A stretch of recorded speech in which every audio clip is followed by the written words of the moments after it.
The American position under the Trump administration toward Iran revolves around a few key issues, the foremost being that Iran must not be allowed to obtain nuclear weapons. In recent months, Trump has tried to negotiate with Iran to halt its nuclear program. But when attacks broke out between the Iranians and the Israelis, Trump's goals didn't change. His policy remained one of supporting the Israeli side to eliminate Iran's nuclear capabilities.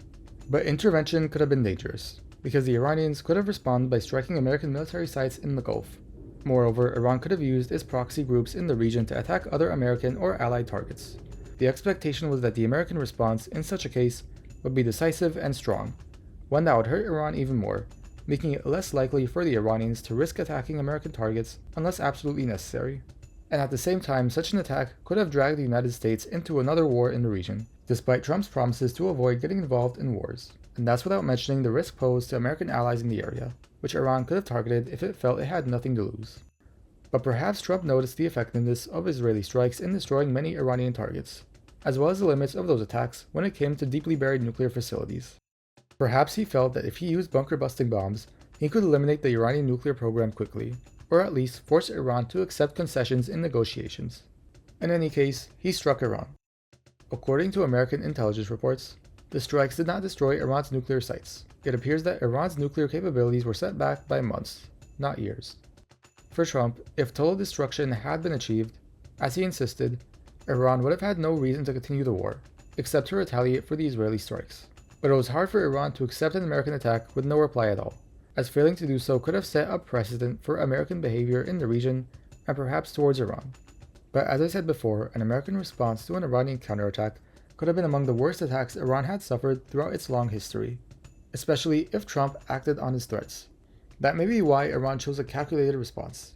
First, it targeted Al Udeid Air Base in Qatar, the largest American military facility in the region, and it appears that Iran warned both Qatar and the United States before the attack, according to Iranian sources cited by the New York Times and confirmed by Trump himself when he thanked Iran for the warning.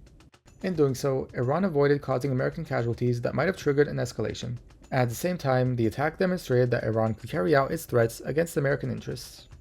In any case, Trump averted the war and appears to have pushed both the Iranian and Israeli sides towards a ceasefire.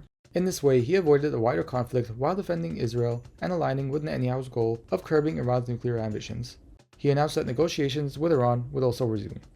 As for the end of hostilities, Netanyahu can claim that he neutralized Iran's nuclear threat and can come out looking strong domestically.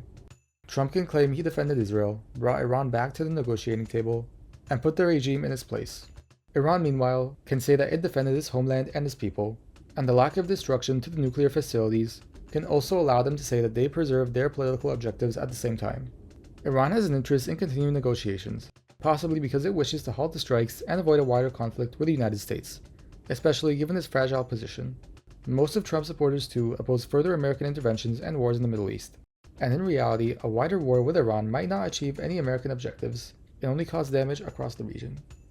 Thank you for watching.